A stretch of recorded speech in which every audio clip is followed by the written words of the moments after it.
Dear audience, our conference is based upon 3 pillars. It's practice, knowledge, and governance. Well, it all starts with knowledge, doesn't it? And so do we. What developments and trends of AI in work and society can we observe? How does AI change the way we live together? And what indicators do we need to measure all this? These are the key questions of today's first panel, hosted by Judith Peterka. Judith is an analyst in the Policy Lab Digital Work and Society of the German Federal Ministry of Labor and Social Affairs, and she's also part of the German AI Observatory. Previously, she has worked as an economic advisor for the British Civil Service, advising, among others, the UK's Office for Artificial Intelligence. Judith, we look forward to you hosting a great panel with interesting guests. The stage is all yours. Well, almost since you enjoy the support of lovely Mats Pankow. Thank you, Tanya, for the kind introduction. Good morning, everyone, and welcome to our panel discussion on observing AI in the workplace and society. So in the next 45 minutes, we're going to explore and discuss with our 4 panelists and with you, the audience, first, what the potential of data metrics, or so-called AI indicators, is to observe and analyze AI in work and society. And second, what indicators we already have and what indicators we still need in this area. So first, I would like to welcome our 4 panelists for today's session. So we have Karine Berset, who is joining us from Paris today, where she's managing the OECD's AI Policy Observatory, which focuses on trends in the development and diffusion of AI and on opportunities and challenges that AI raises for public policy. Christine Kevelot is the Senior Manager for Public Policy at LinkedIn.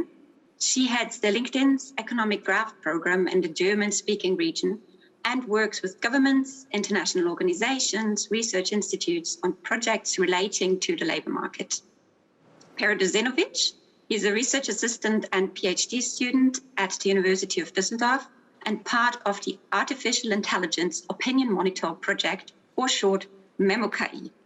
In his research, he focuses on the public perception and social impacts of digitalization, and in particular on AI. And finally, there's Pegah Maham. She's a data scientist at the New Responsibility Foundation, where she's currently setting up a data science unit that supports the foundation's work with database analysis with a focus on AI monitoring. So welcome, everyone. But before we turn over to the panel, I would also like to take this opportunity to briefly introduce the audience to the work of the German AI Observatory on indicators to observe the impact of AI in work and society. So really, why do we actually need indicators or these data metrics to observe the impact of AI in work and society? Well, as we've already seen throughout this conference, artificial intelligence has arrived in people's everyday and professional lives, and it is really at the center of social and political debates. So to enable these debates to be evidence-based and to enable evidence-based timely political action in this area, we need to understand the developments and trends of AI in work and society. So indicators or these data metrics will help us to do that and build up the evidence. And this is why we need indicators to observe AI in work and society. However, one problem is that the new and fast developing technology of AI is very fast developing, and so there are so far only few robust databases to map the development of the AI landscape in Germany, but also in an international comparison. And this is why the German AI Observatory has started to develop indicators in this area and has also published the first set of indicators earlier this year. And I would like to take this opportunity now to present 3 of these indicators and the insights they provide to you now. So 3 indicators, and they are from the areas of work, skills, and society. Here you can see the first indicator I'd like to present to you that we have developed together with Pero MEMO's KI project, which tries to understand the anticipated loss of employment due to AI among German residents over 18 years old. So the indicator shows how likely those who took part in a representative survey believed the loss of job would affect A, themselves, persons, B, persons from the immediate environment, or C, members of social minorities and disadvantaged groups.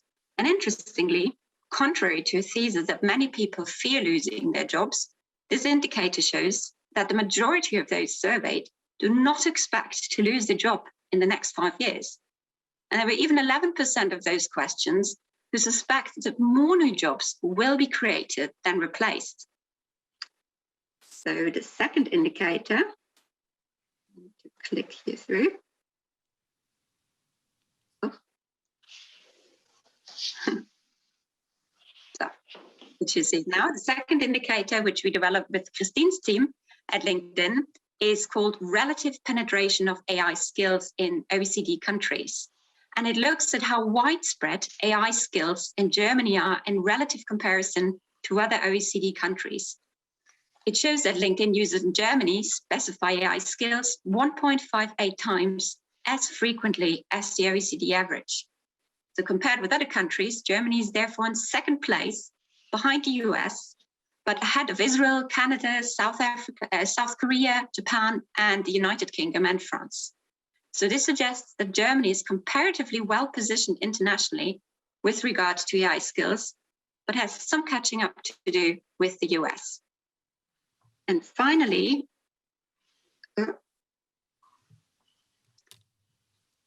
now the next indicator. I hope you can see it now on the screen. The last indicator I would like to present to you is about how people in Germany feel about the use of AI in different business areas.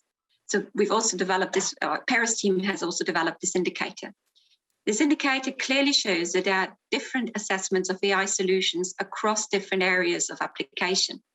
The greatest approval for the use of AI is in industrial production area, but the greatest rejection is for the use of AI in court and in political decisions. So these results suggest that the risk posed by AI applications is viewed differently across different areas of society, which is also an interesting insight when it comes to regulation. So I encourage everyone to have a look at all the indicators of the AI Observatory on the website of the AI Observatory, which also features further insights, such as which AI definitions or methodologies underpin each of these indicators. So what is next with the work on indicators?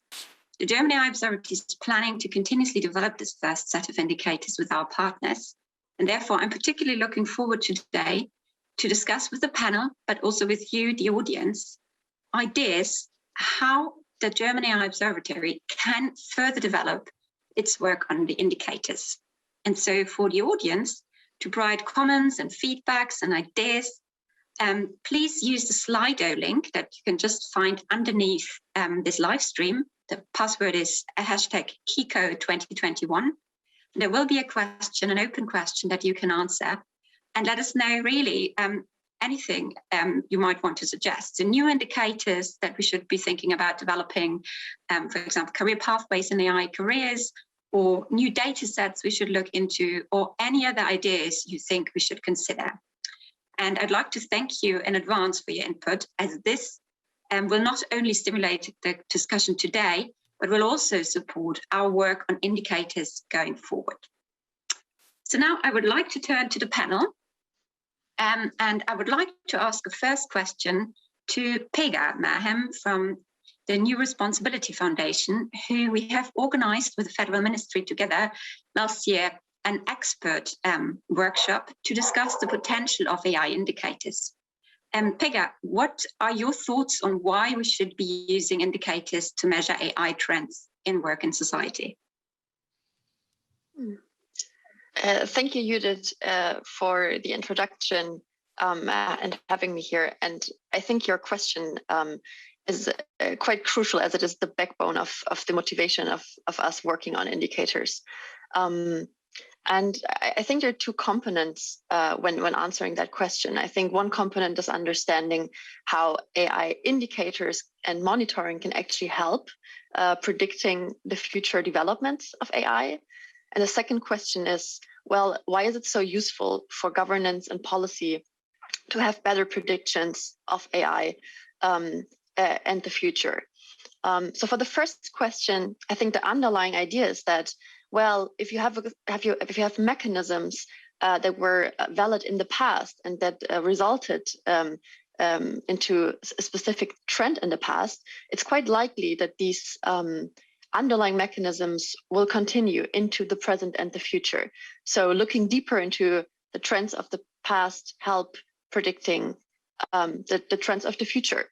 And surely this is not a guarantee, and these mechanisms might change, but this is something we do for a lot of relevant areas in policy, like climate change, but also COVID, which we're probably all doing recently.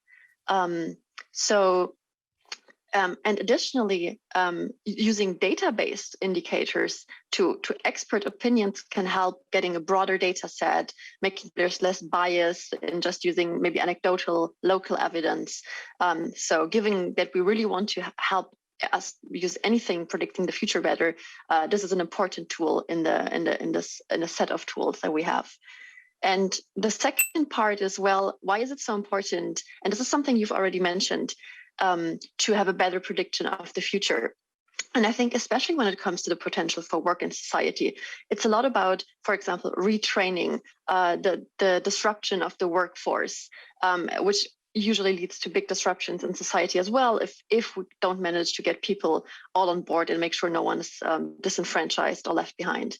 And here we see that policy needs two things. First of all, policy needs to prioritize. So we can't do all the structural changes at once. And now we need to know, is it going to be natural language processing automation coming first or automated driving coming first? Where should we retrain people earlier? Where should we start doing structures?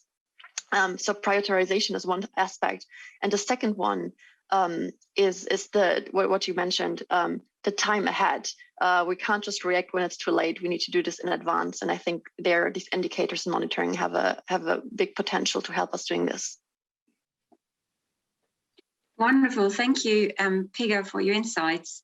And this really sets the scene well for my next question, which I would like to ask to Pero. So Pero, together with the Memo KI project, you are developing indicators to understand society's perception of AI technologies. And it would be really interesting to learn what are the results from the indicators that you have developed. Yeah, thanks. Well, I think Julia Bockgräfer has just said that it's very important that we have a public discourse on what we want as kind of artificial intelligence, how we consider the technological innovation to be a good one. And Memo KI is a project which aims at continuously monitoring the public and published opinion on AI to understand first how and why opinions may be changed. For example, what events drive substantial shifts in the public opinion, or which actors and what they say has an effect on the public opinion. And second, we are very much interested on interest and awareness of AI-specific issues that may be present or maybe not present in the general public's considerations on artificial intelligence. We think that in a democratic society, it is of high interest to check whether citizens have an opinion on such life-changing technology, as well as whether they are able to express their preferences. We do this by conducting various surveys. We have, for example, a monthly survey run asking German citizens about their interests in artificial intelligence, their opinions on the use of AI in specific domains, as you have already shown, as well as their perceived relevance of the topic, especially how important they consider political programs on AI for their personal electoral choice. And in addition, we are monitoring how does the media report on artificial intelligence, as we consider media to be the primary source for opinion formation on that issue. Hence, we are looking at what issues dominate media coverage, which actors are prominent in media discourse, and how is the general sentiment of media reporting on AI, and what effect does this have on the public opinion. Well, what we learned so far is that AI, though we have experienced a hype in recent years, still does not attract a lot of interest by ordinary citizens or the general public. Many people do not deal with the subject at all, even though it could lead to major changes in their personal lives. However, the public is able to differentiate, as you have shown, and we are asking why is that?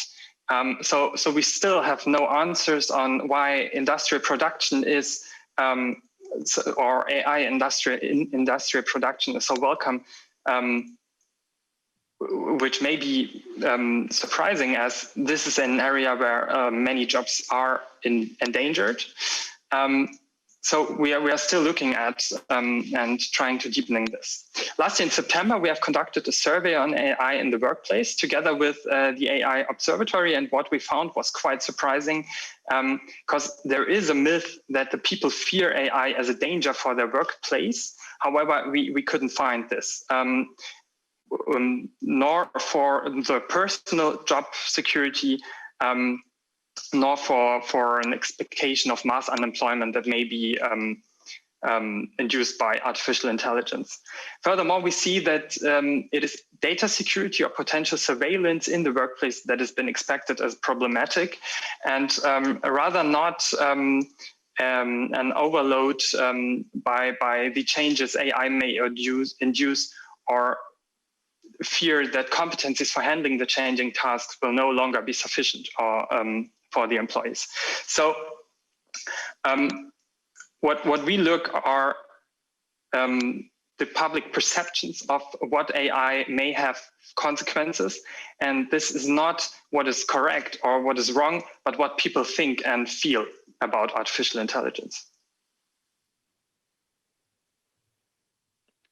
Thank you, Perio, for these rich insights into the perception of society of AI, and also how they perceive AI will affect their workplace. I think it's very interesting. And now let's turn to the insights from indicators on AI skills. Christine, what insights can we learn from indicators developed by LinkedIn on AI in work and society? Sure, thank you, Judith, and it's great to be here. So as you've heard before, we've developed a number of AI indicators based on LinkedIn data. And we're doing that through the data that we have on the LinkedIn platform, which is informed by our more than 750 million members globally.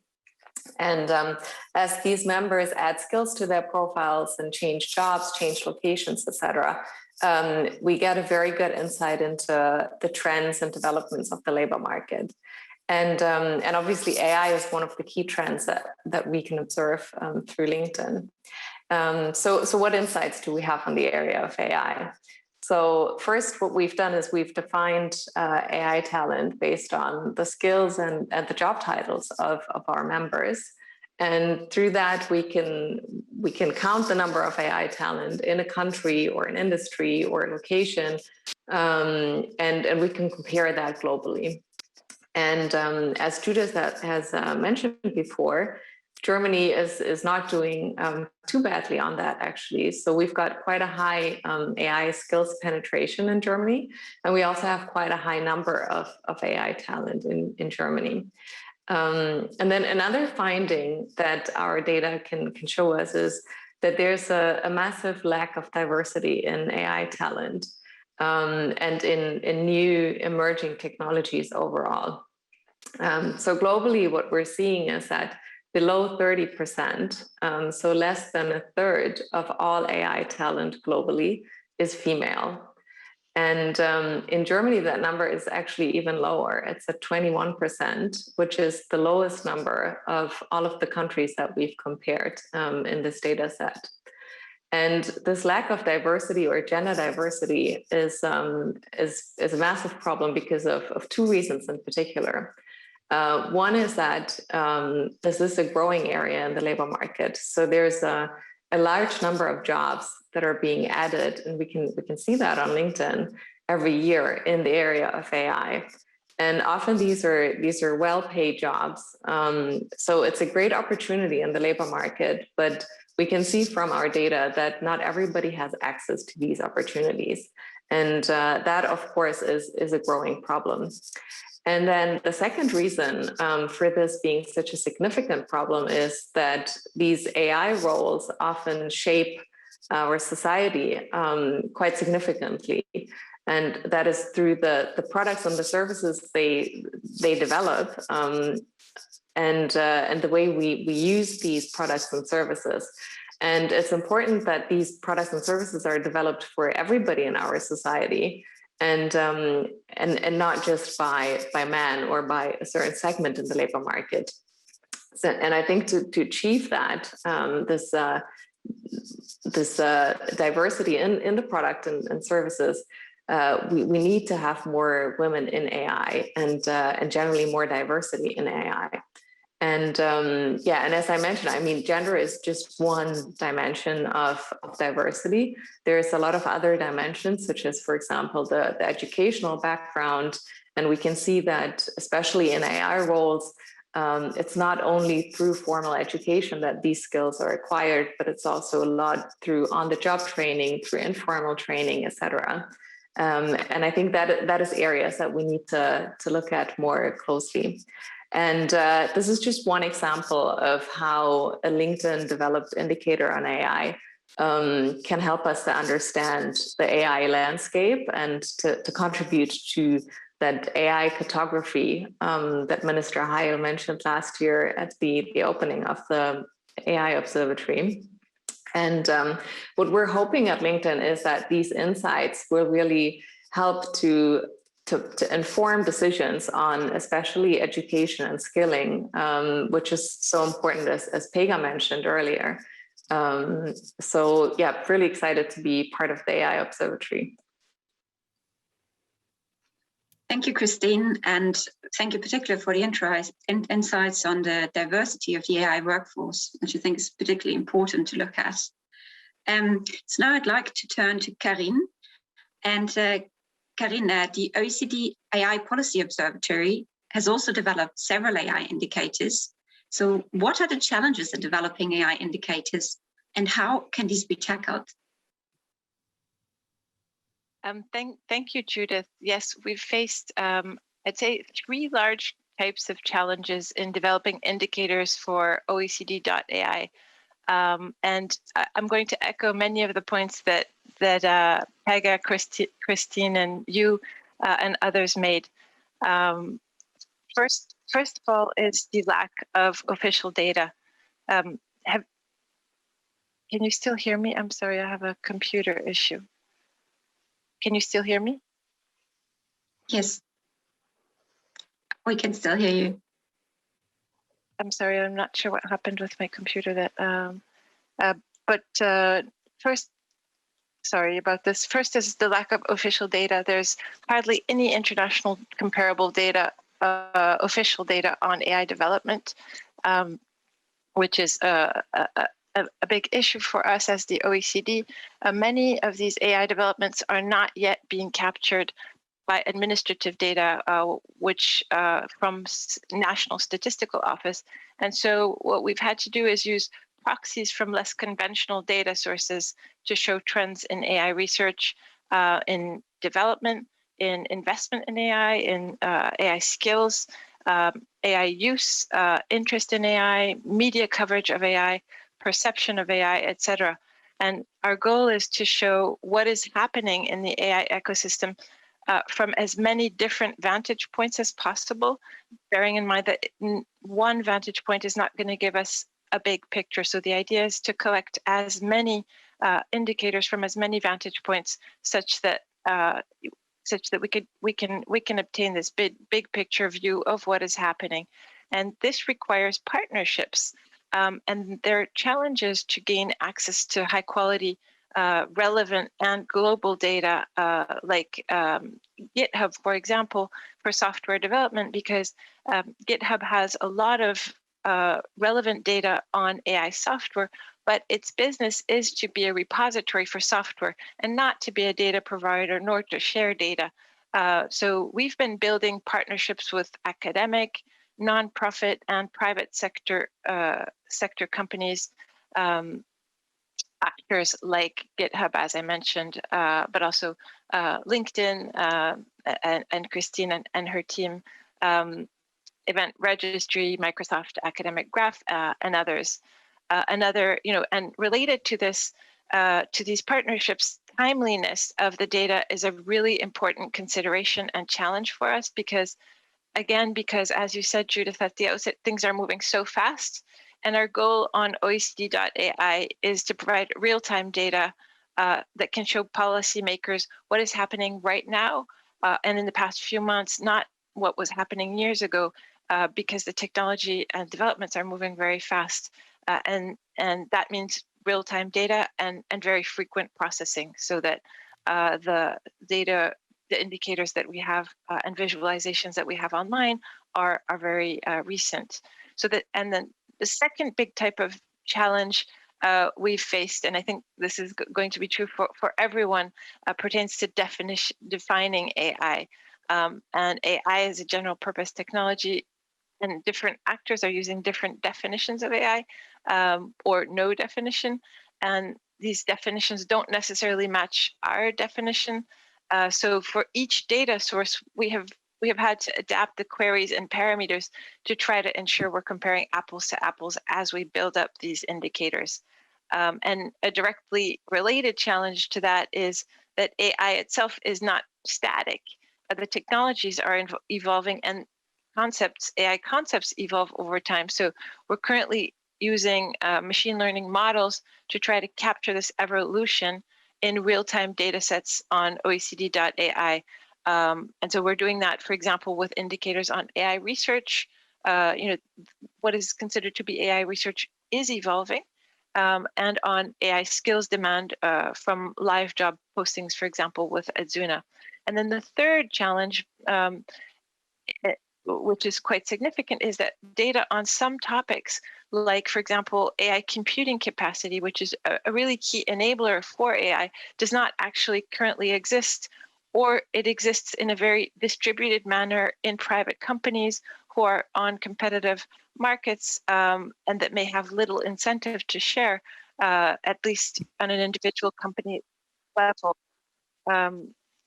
I'm really sorry, my computer is gone again. I don't know if you can hear me.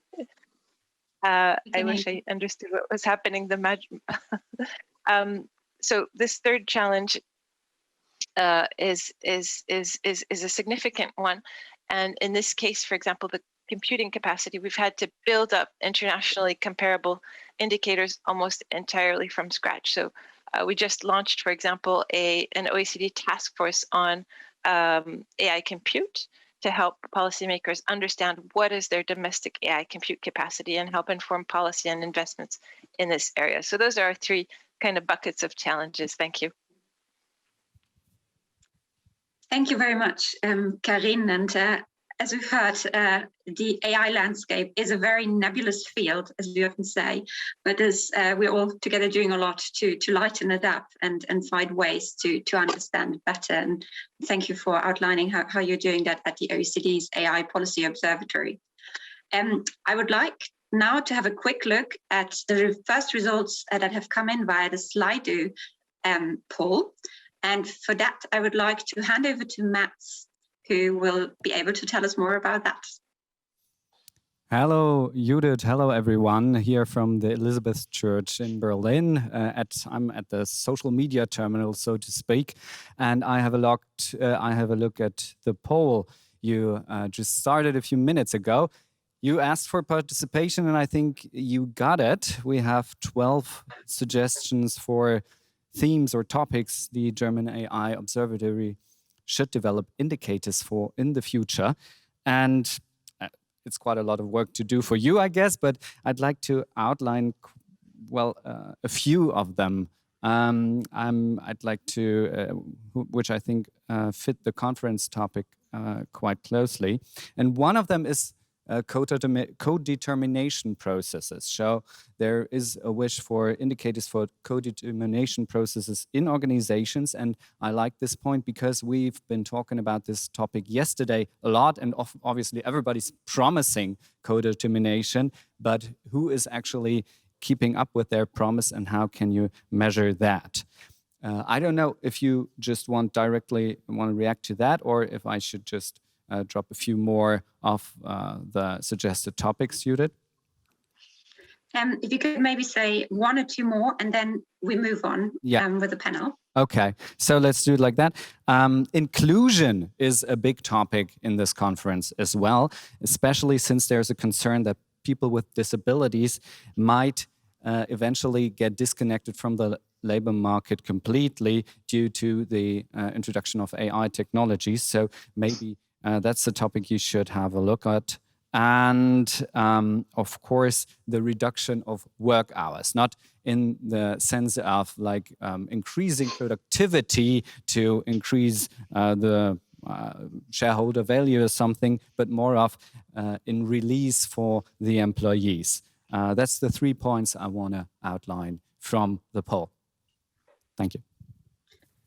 Thank you very much, Mats, and thank you already to everyone for these interesting suggestions and ideas that we will look into. Especially inclusion is an area that we've got already on our list. And I would like to now very briefly ask each of the panelists to also answer this question that we've asked the audience. So what do you think are the areas of work on indicators that the AI Observatory should focus on next? And as we still would like to ask the panel some questions afterwards, so I'll take some questions from the panel. It would be wonderful if you could try to be brief in your answers. Karin, would you like to go first?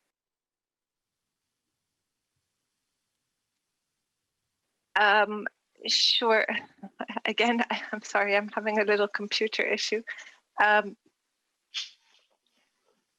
Okay, so I can't see my monitor. Where just to explain why I'm looking this way, I cannot. The monitor, one of my monitors has switched off, so I cannot see you. So I'll just start by saying that we really commend the work by Judith and her colleagues at the German AI Observatory to collect indicators to inform Germany's AI policies and ensure the development and use of AI in society and the world of work is trustworthy and human-centric. We've been working really closely with the German Labor Ministry on this, and the key OECD initiative here that is in fact supported by the German Labor Ministry is the OECD AI program on work, innovation, productivity, and skills. And that held its first international conference in February. And all the material and the videos are available on oecd.ai/WIPS, so WIPS, for those who are interested. So in the context of this program, we worked with the German AI Observatory to produce indicators on AI skills supply using data from LinkedIn that Judith and Christine mentioned. And we hope to extend this collaboration over the coming months and years by contributing real-time indicators of AI skills demand based on job postings, so live job postings, as well as indicators on women in AI research, which is also very interesting in terms of the contribution of women in AI research, which is, as Christine highlighted, quite low today. For Germany, it's I think about 15%. But more broadly, to your question, we think, in terms of just brainstorming on ideas on where you could go, we think it could be very interesting for the German AI Observatory to provide regional dimension that allows users from your observatory to compare AI developments at different levels of disaggregation, for example, in the different Bundeslands or in rural versus urban areas. And additionally, some countries are starting to develop indicators to monitor the implementation of their national AI strategies, and Germany could leverage the observatory, the AI observatory, to provide a monitoring platform on the implementation of the AI German strategy, kind of like what Singapore or Canada are doing, and the US too, I believe. And lastly, as the number of quality data sources increases, with OECD.ai, we're hoping to build a digital twin of the AI ecosystem, whereby we'd use machine learning to look into the interlinkages and interdependencies between different AI-related data streams, along with official OECD databases. And the goal here would be to generate predictions, explanations, and be able to, and provide a tool to conduct simulations relating to public policy, and to be able to simulate the impact of, let's say, a specific labor policy or skills policy. And so building on the partnership between OECD.ai and the German AI Observatory, well, we could design a pilot that creates a digital twin of the world of work in Germany with all the indicators that we have, and comparing them to other countries, and simulate the effects that different AI developments and policy could have on German jobs and skills. So that's ambitious, but that's something that gets us very excited at the OECD. Thank you. Thank you, Karine, for all these amazing suggestions. Could I now ask the other panelists to maybe try and sum up their suggestions in about 30 seconds to a minute, so we still have questions then from the audience. Christine, would you like to continue? Sure. So very briefly, and I mean, I already started speaking about that. I think we need to understand the diversity gaps in AI better. So we need to understand where does AI talent come from? What kind of educational background do they have? What industries do they work on? And sort of tackle the other dimensions of diversity to make sure that AI becomes a very inclusive area of work. So I think that that's really important, and I'm hoping that we can do that over the next year or so. And then related to that, it would be great to actually then connect the diagnostics, so the gaps that we identified, with actual policy measures. So then connecting that to the solution space to actually then make progress in that area. Wonderful. I'm looking forward to that, Christine. Thank you. Now over to Pero. Well, I was thinking about two areas where we might want to have more insights. First, I think we need more insights and plannings of employers and companies. We can all talk about a lot about potential challenges and competencies employees need, but if we do not know what changes they really will be facing, our advice or our results may be little of help. Hence, we have to ask, for what purpose, which tasks, and which sectors do employers plan to use AI in medium term, and this would help to understand the helpfulness of the competencies employees try to gain. And the second area is a bit different. As I've already said, we are very much interested in the democratic role of artificial intelligence. Hence, we also need more data on what are political programs for AI development, especially, I think, for party programs. When talking about elections, do citizens have a choice what AI policies they prefer, or doesn't it matter which party they give their vote? Thank you, Pero. And lastly, Pega. Yeah, I want to second what Kristen has said already. So I think it's very interesting, especially with regard to diversity, but also what the audience has mentioned in inclusion with regard to people with disability, to see how people can gain the skills that are used in AI-related jobs. And I think there are three pillars at the moment. It's classic universities, it's what Kristen mentioned on the job learning, and there's also a growing field of online courses and self-training. And this becomes interesting because while universities are we have like policies in place to make sure it's diverse, accessible, and inclusive, it might be private institutions in the US who creates these online resources or on the job learnings, who gets the chance to actually get a job first and then learn it on the job. So I would also think looking more into this might be quite interesting.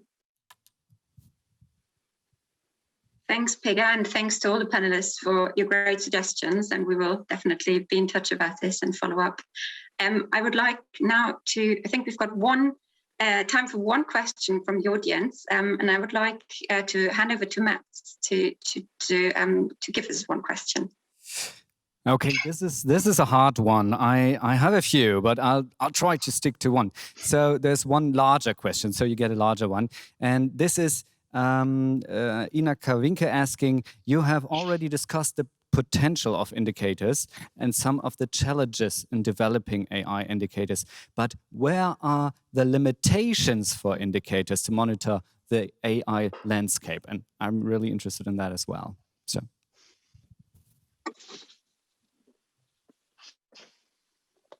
Thank you very much, and thank you to the audience for this question. So I am thinking who to ask this question first to. Maybe Christine, would you like to start? Sure. I mean, I think there's obvious limitations in the data, and as Karine has mentioned before, there's very little data available in that area. And I mean, through LinkedIn, we've got very unique insights into the labor market, and they're very much real time. They're very granular. But I think it only shows one part of the labor market. It shows the AI talent, the skills, etc. But that's only one dimension. And I think one of the challenges, as Karine mentioned, is to then actually translate that and connect it to other data sources to get to a more holistic picture of the AI landscape. And I think that's where we still have a lot of work to do. Definitely. Pero, what's your view on this question? I would also like to refer to one point made by Karine beforehand. We actually, the one limitation is the definition of what is artificial intelligence, and where does it begin and where does it end? So which data is really interesting if we want to say something about the AI diffusion and the consequences of AI? What is the specific thing that is induced by artificial intelligence, and what is maybe induced by other reasons?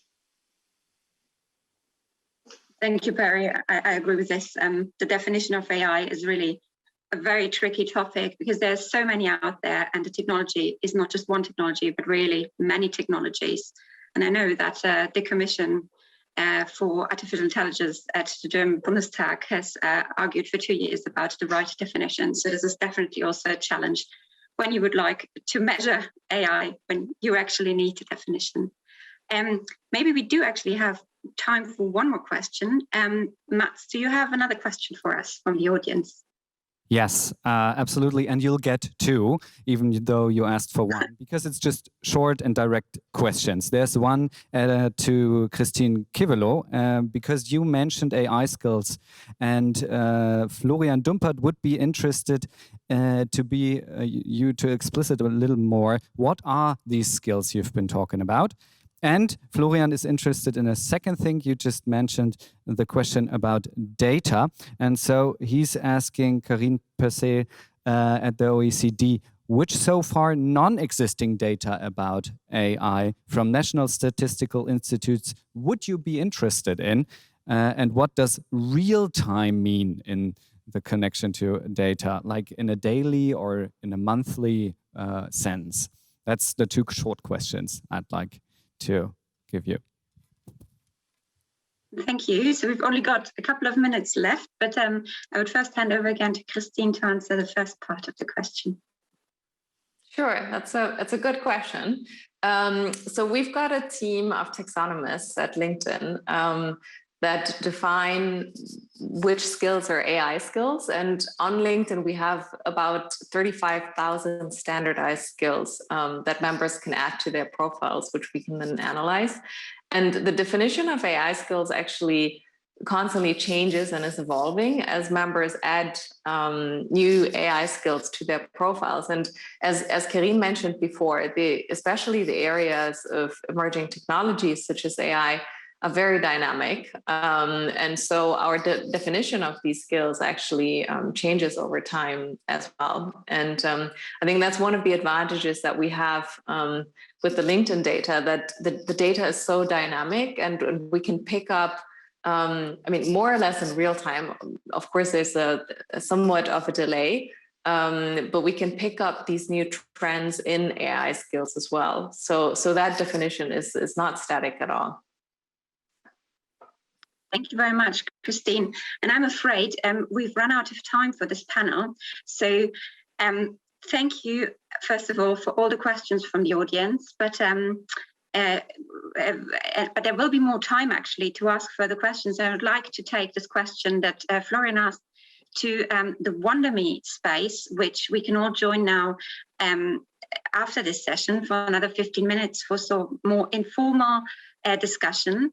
And then maybe, Karin, you could answer this question there. So Florian, if you could approach Karin in the WonderMe space.